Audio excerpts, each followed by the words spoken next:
recording.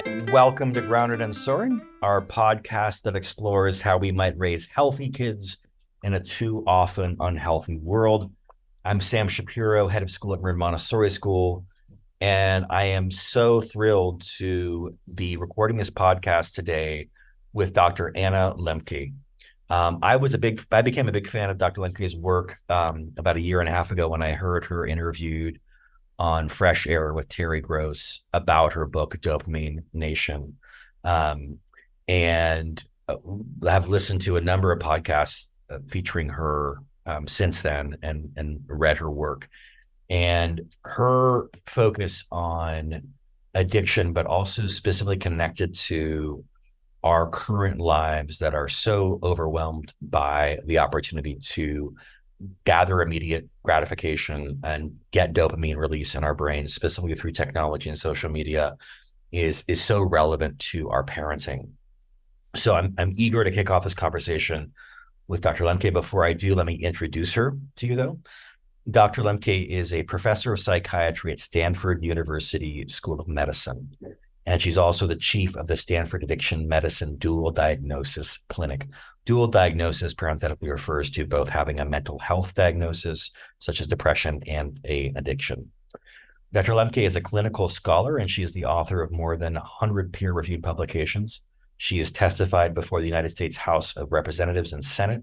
She's served as an expert witness in federal and state opioid litigation, and is an internationally recognized leader in addiction medicine treatment and education. In 2016, Dr. Lembke published a book called Drug Dealer MD, How Doctors Were Duped, Patients Got Hooked, and Why It's So Hard to Stop. This was through Johns Hopkins University Press, and it was highlighted in the New York Times as one of the top 5 books to read to understand the opioid epidemic. Dr. Lembke also appeared in a Netflix documentary that I love and recommend everybody watch called The Social Dilemma. It offers an unvarnished look at the impact of social media on our lives.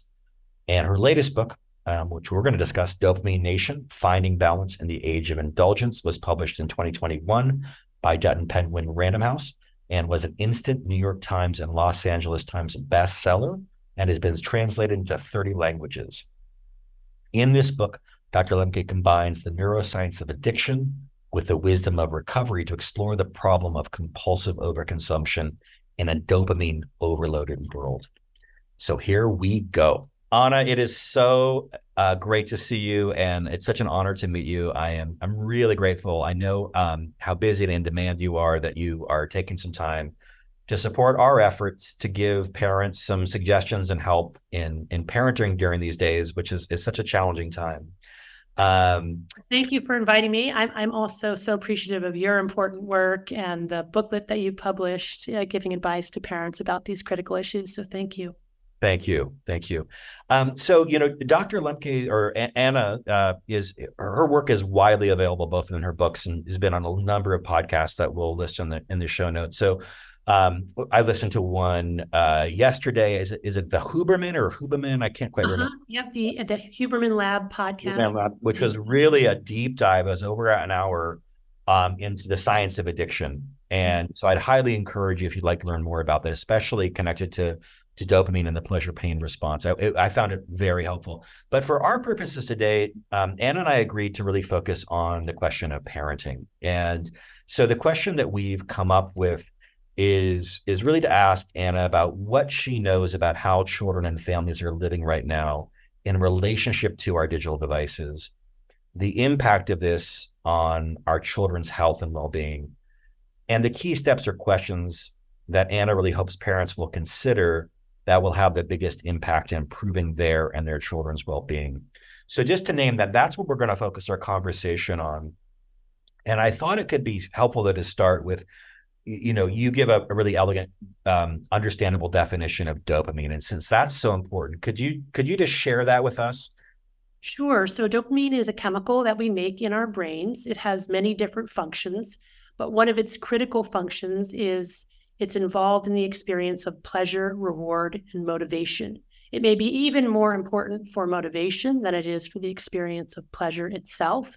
It's also our novelty neurotransmitter. So it's the neurotransmitter that gets us to sit up and pay attention, which is why dopamine can even be released in response to aversive or painful stimuli. So it's a really important neurotransmitter. It's critical to survival. It's the neurotransmitter that we look to understand what happens in the brain as we get addicted. With every dopamine spike, there is the corollary response of a deficit. So the pleasure and pain idea that dopamine, I may feel pleasure, and that pleasure is always balanced out with some pain. Mm-hmm. And what I understood from you is that pain is often in the form of craving. Mm-hmm. Yeah, that's So right. I was thinking about, as I was researching your work and considering it, as I was thinking about, I got really obsessed with the HBO show called Succession. Mm-hmm. I don't know if you got into that show or not, but I got pretty hooked. And it was one of these, they chose to just release an episode a week. And I found myself at the end of the episode in a degree of pain. Right, that's right. Yeah. And that was craving. And so craving was the pain. Right. And the dopamine rush from the spike from watching the show that I love. And then I got the pain right after. Is that accurate in terms of? That is 100% accurate. I love that you used a show like Succession on HBO to describe it, because I think almost everybody can relate to that experience. The show is transportative. You're not thinking about yourself or your problems. You're immersed in it. Dopamine, firing is, all in those happy, upregulated state. But then at some point, your brain is adapting to this increased dopamine firing. And then when the show ends, you go into dopamine free fall, and that's the craving, that feeling that you couldn't possibly not watch another episode. And of course, what happens now is that they make it very easy to do that, because, right. If you're watching it after they've all been created, it will automatically go to that episode. You actually have to exert. It's not your fault anymore, right? No, you have to exert your will to stop the episode. Totally. And that's such a great metaphor for the world that we live in now, where not only do we have these incredibly powerful, potent drugs like HBO Succession working on our brains, but it's all we can do to not binge watch. And that really brings us to our main event here around parenting. And I think the first place we have to start is actually to be honest that we're just as caught in this era that we're living in as our children are. Now their brains are developing, so the impact is even more concerning. But I was struck by something you said to Terry Gross in your Fresh Air interview with her, your latest one, which just to quote back to you, you said, "I do worry quite a bit that teenagers today have lost the art of doing anything that doesn't involve immediate gratification and are losing the art of doing anything that requires sustained attention and some degree of boredom." And I think this applies to all of us. Yeah. And so we would certainly, as educators, and I'm sure you see it with your students at Stanford, we see that here, even with our youngest children being less inclined to repeat activities, which is such an important part of learning in Montessori early education. So jumping into where we are today, I watched a webinar you were on recently with, I think it was Jewish Family Services, on social media and mental health. And I appreciated your counsel around actually thinking that parents should wait till high school, the first year of high school, if they can, to get their kids a smartphone. But going back to, our first question, there's multiple parts to it, but what are you seeing now about how children and families are living in relationship to our devices, and the impact on children's health and well-being? We're seeing families in real crisis. And when I say families, I mean truly the family system has broken down, because what we have now is all of us on our separate devices, struggling with craving, compulsive overconsumption, these deep dives into digital media, spending less and less time playing board games, eating together as a family, cooking, gardening, or doing any family activity together. I do not fault parents for this. I do not fault families for this. This is a problem of modernity and the time that we live in now, and the fact that digital media is incredibly compelling and very difficult to stop. And we're all, and literally entranced by it. But it is highly, highly problematic for families. And then you get, family members who wake up to the problematic nature of this, try to then restrict their kids, and you have the kids having full-blown, dysregulatory attacks because they are literally in withdrawal. And then parents, not knowing what to do, giving it back. So this kind of yo-yo effect, either we're screaming at our kids to get off, or we just toss up our hands and say, forget it, I can't deal with it, que sera, sera. And, I've been there. So in both conditions. And so what we need to do is we need to come together as families and be very intentional and collective about how we're going to tackle these problems, which means we need to talk with each other. We need to talk with our kids. We need to come up with intentional plans and guardrails around consumption of digital media. We need to do it together as families. We need to do it together as communities. Schools need to buy in. So we have a huge problem now where even if you manage to regulate things in your home, the kids go to school and they have unfettered access. They're not paying attention in class. They've lost the mental calluses to be able to pay attention. Of course, it's a spectrum, right? You're going to have some kids who, no matter where you plunk them down, they're going to figure it out. But you're going to have a subset of kids who are really, really going to struggle with this and who, really in many ways be unable, literally unable to manage themselves in an environment with infinite access to digital media. So we have to step in and help these kids, and we have to create an environment that's more conducive to a healthy relationship with the technology. Do you have specific resources or strategies you can suggest around what that healthier relationship might look like and how to get there? Yeah, so I have this dopamine acronym. The D stands for data. And this is where we sit down as families and we just talk about it. Actually, you had a very nice metaphor in your book of think of yourself as the journalist just getting the data. And that's a very similar approach. We take the D, in fact, stands for data.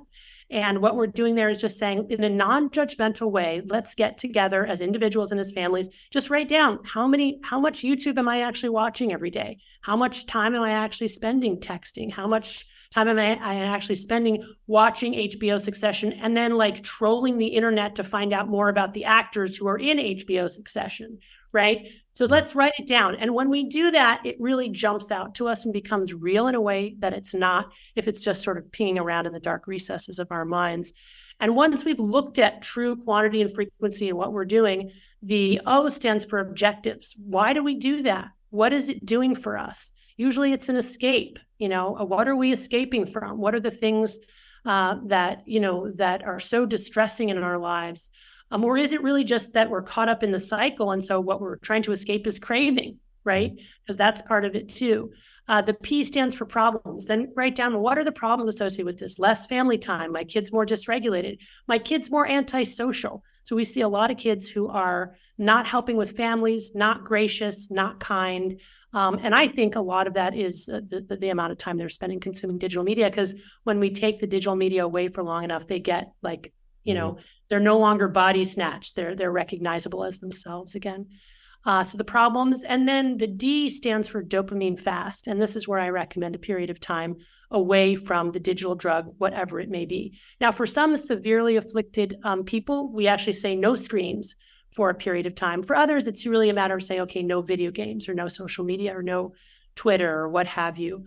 And just try to cut that out of our lives for long enough to sort of get our frontal lobe back on, to get out of this cycle of intense craving, to be able to look back and see the true impact of our consumption on our lives. On average, for people who are already addicted, it's about 4 weeks of abstinence is required. And people feel worse before they feel better because they're in withdrawal. But if they can get to weeks 3 and 4, they feel better. But for people who are just wanting to change a habit, sometimes even just 24 hours of not touching a digital device, not looking at a screen, can be very informative and helpful. You might think about doing a digital Sabbath as a family, maybe from Friday night to Saturday night, or what have you, or even just an afternoon. Okay, together as a family, nobody's going to go on their devices. We're going to go out on a walk. So, slotting in other non-digital related activities that you can do together.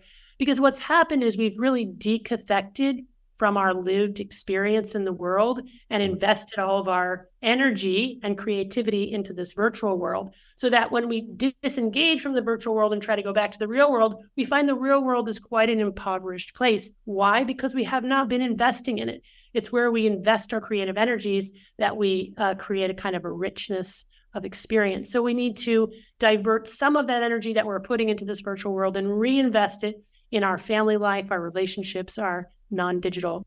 Now, in the video game space, I always want to emphasize video games can be a great place for collaborative play, for creativity, and, in many ways can be a good thing. However, there is a way in which video games are just a drug.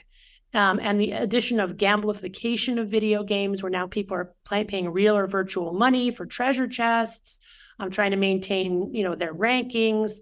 Now you've taken something that could have just been a very good game, and you've turned it into something that's really much closer to a drug because of the ways in which it encourages that kind of compulsive engagement and that excessive engagement beyond what we planned or intended, to the point where it's harmful for us. How do we define addiction? Addiction is the continued compulsive use of a substance or behavior despite harm to self and or others. And when people cross from recreational use into harmful use, is sometimes obvious and sometimes not so obvious. And sometimes it means taking a break for us to be able to really see, oh, gee whiz, that was affecting me in harmful ways that I didn't recognize in the moment. Yeah, I'm struck often in your work around your emphasis on, for many of us, our addiction really only is going to get managed if we engage in a period of abstinence from it. And I really appreciated a story you shared about one of your clients. I think it was a Stanford, maybe undergraduate majoring in computer science, who came to you and said that, and correct me if I get this wrong, but that he was very addicted to video games and he was miserable. And he said computer science is boring. And simply by getting him to doing a fast from video games, suddenly his computer science classes were so interesting, right? Yeah. Life brought back its luster because he had fasted from this huge dopamine hits that he was getting from video games. It seems like that practice that of at least trying to do a tech Sabbath with our family, where from Friday to Saturday sunset, maybe we are not on our devices, or very, very limited on our devices, ideally off them, could be a way to try to bring this into our lives.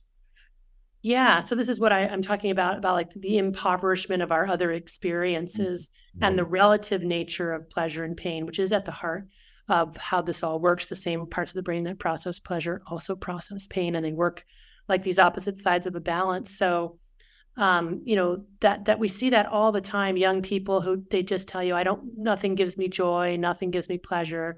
The only thing that I get any comfort from at all is playing video games or being on social media. And what they can't see, and what it's very difficult to see for any of us, is the ways in which this consumptive behavior is actually creating the anhedonia, or the inability to experience any joy at all. And when they stop that consumption for long enough, again, to sort of putatively reset reward pathways, then they are able to take joy again in more modest pleasures, things that they used to enjoy. And that's a big wake-up call and a really important moment. Well, I think this is something that it's worth underscoring right now for our audience, because I appreciate how you said, you've been at you've been in all these places, and I've, as a parent, have been in all these places with my kids around tech. But that consumptive behavior, and I think this is a big reality you point out, is that we're awash in the capacity to consume instantaneously. And so since that the counterbalance to dopamine is pain, and that pain is craving, it's that consumptive obsessiveness that leads us to this place of real dissatisfaction. Yes, quantity and frequency matter. And when we expose our brains to highly reinforcing substances and behaviors repeatedly over time, we change our brains. We change our hedonic, or our joy set point, such that now we need more and more pleasure to feel any pleasure at all. And when we're not using, we are in subthreshold or full-on withdrawal. And the universal symptoms of withdrawal from any addictive substance are anxiety, irritability, insomnia, depression, and craving. So it's the paradox of this pursuit when you're, in an environment or an ecosystem where almost everything has become drugified in some way. The dopamine acronym and we'll share that in the show notes as well, that you shared around what a family can do around starting with data, et cetera, looking at objectives, is a great strategy for parents that are really wanting to get in a healthier place their families. What about families for whom this is not there yet, that their kids are pretty young? They're going to start asking for phones and video games at say age 9 or even earlier. But for our families with 4-year-olds and 2-year-olds and 5-year-olds, what do you recommend they really set up in their home in terms of their role modeling and structures to inoculate their family from what you're seeing in the beginning of this podcast you described as a real crisis in families and their level of isolation? Right. Well, what I always tell families of young children is you still control your home environment.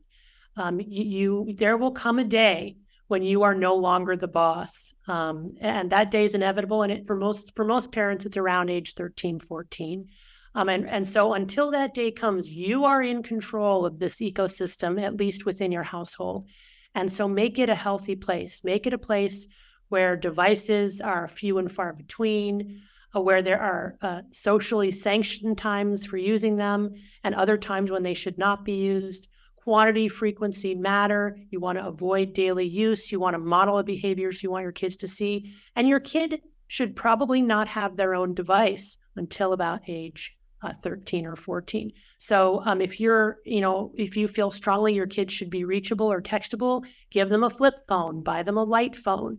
But this kind of constantly, giving your kid sort of unfettered access to the internet, I think it's very unhealthy.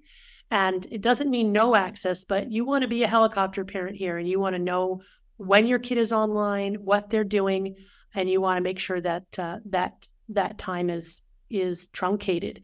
And you yourself do not want to constantly be interrupting your conversations, your activities, the dinner table or breakfast table, mealtime, with looking at your phone, responding to text. So really important that we model, what we want our kids themselves to demonstrate. And then a lot of healthy in real life activities, nature walks, sports, board games, family meetings, family talk, prayer and worship, meditation, whatever it is that is part of your family culture. Try to do it as much as possible device free. I see, and I know everybody sees this, but maybe not everybody is as upset about it as I am. I see so many parents, out with their little kids, and the kids are playing. They don't have devices, but the parents are scrolling. And to me, you're not being present for your child in the way that they really need you to be fully present, even if they're in their own distracted play. Yeah, I'm thinking about, I don't know if you remember, Catherine Steiner Adair wrote a book called The Big Disconnect. It's maybe been a decade now, but she's a sociologist back east, and she was looking at sort of like suggestions for families for creating a family life in this digital saturated world. And she told the story and had some data, I think, that many of the babies and children's first words now is often phone.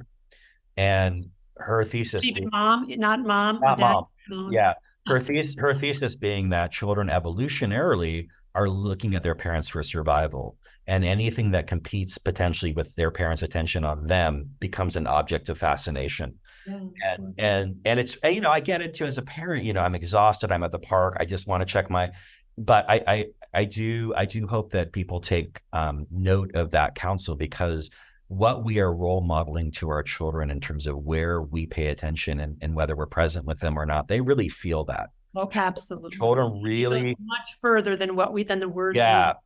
Yeah, they're very sensitive to the adults around them and their environment. And if we're distracted, even if we're pretending we're not, we're going, right. Distraction. Yeah, they feel. Yeah, and I just want to emphasize too that I think it's not unreasonable to analogize that to growing up with, for example, alcoholic parents, and the impact that can have, even if alcoholic parents are not overtly abusive. What they are is they're not present, right? They're checked out. And that means that you have a child that who either has to increase the stimulation to get the parent's attention, or just becomes used to a certain degree of attentional neglect. every summer I do an extended 7-8 day silent meditation retreat, a Vipassana retreat. And this summer I was so struck for the first time by how strange it felt to be completely disconnected, that there was nothing I could send out and I was not receiving anything. And it felt good. And it made me wonder about just, it doesn't seem like we were designed, our biology is designed to be this continually inundated with content and messages and being on. And I think about something you said in terms of our brains are really pretty ancient in terms of their design. And we needed dopamine to motivate us to go seek out food, right? Where it's just not, it doesn't really fit today's world. And I don't know if that's just me kind of waxing poetic now, or if that makes, if you would agree with that, that we're just biologically not really designed to be in this level of connection and constant on with devices. I agree with some nuance. I actually believe we are designed to be in constant connection with each other. But our nomadic lives, we have more people living alone than ever before. Loneliness, isolation, these are sort of twins of the modern plague of compulsive overconsumption. So our, fascination with human connection through digital media is, of course, natural and filling a very huge vacuum of isolation. The problem is that the medium itself is addictive and in many ways not a healthy substitute for the kinds of connections that we're really craving. And I would say that there's something very interesting happening even in healthy families, among like very invested parents and children who are close, is this kind of being like this level of over communication and over monitoring through, social media and digital media, which I think is also not necessarily good, right? Because of the rapidity of the exchange without the geographic proximity. And I haven't quite put my finger on what exactly is potentially detrimental about that, but I'm quite certain that it is.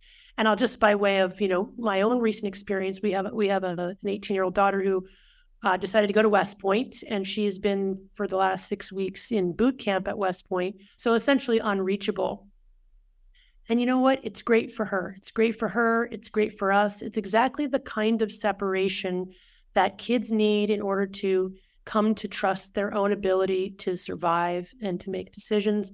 And it's the kind of distance that parents today need in order to get out of their own compulsive overconsumption or addicted parenting, where, now for many of us, sort of like our raison d'etre, our source of dopamine is our kids.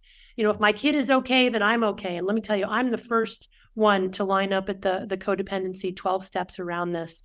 But it's not healthy for us. It's not healthy for our kids. Like, they need to go off and have their own lives, and we need to allow them to do that. And at some point, we need to also separate and pursue our own lives. So if you've got small kids, this doesn't apply to you. But if you've got teenagers and your teenager is basically healthy and doing well, you need to begin to deconnect. And that means limiting some communication. No, I'm just going to say absolutely, and ditto. I totally agree in terms of what I see in trends with parents in schools and my own parenting, and it does apply to me. My son was at college orientation last week, and I kept wanting to text him to ask, "How's it going, buddy?" Yeah, but I missed it, right? And because something, I think it may just be that it takes us out of the moment we're in. If I'm busy telling my dad how my experience is going, I'm not having my experience. Absolutely. And we don't need more things to take us out of our present moment. So true. So true. Yeah. And your meditation retreat, I mean, that's a great example of a dopamine fast, right? For you sure. Essentially give up all of these stimulating signals and products. And you really get in touch with craving and discomfort. Yeah, you get in touch with craving initially, and then you sort of feel as homeostasis reasserts itself, exactly. and you achieve a level of brain healing and brain rest and brain calm that we essentially don't get in the modern world because we're constantly reacting to external stimuli. Well, I want to be respectful of your time, and this has been such a fantastic conversation. I'm wondering if there's anything else that we missed that you wanted to share with parents around the most important steps they can take to get their own healthier relationship with digital devices and social media, and thinking about that, but also help their children and supporting them in this world. If there's anything else you want to share. Yeah, I mean, I think the only other thing I might emphasize is that for kids who are really struggling and also struggling with mental health issues, I urge parents in that instance to try to seek some professional Right. advice, but to also be very mindful that what may look like a depression driving overuse of digital media might actually be digital media driving the depression. And so to make sure that they're being thoughtful about initiating other forms of intervention before they've initiated a dopamine fast. I really appreciate that note, because I could see myself as a parent, with a teenager maybe who's socially and media obsessed, or gaming all the time, seeing him depressed and taking him to see a therapist or a psychiatrist saying, I think he's depressed, and looking at his diagnosis of depression as opposed to maybe there's a cause that's in their hand or on their TV screen. Okay. Exactly. Well, thank you so much. Great to meet you and talk to you. I'm really honored that you took the time to share your wisdom with us at Grounded and Soaring. Thank you so much. You're welcome. Bye.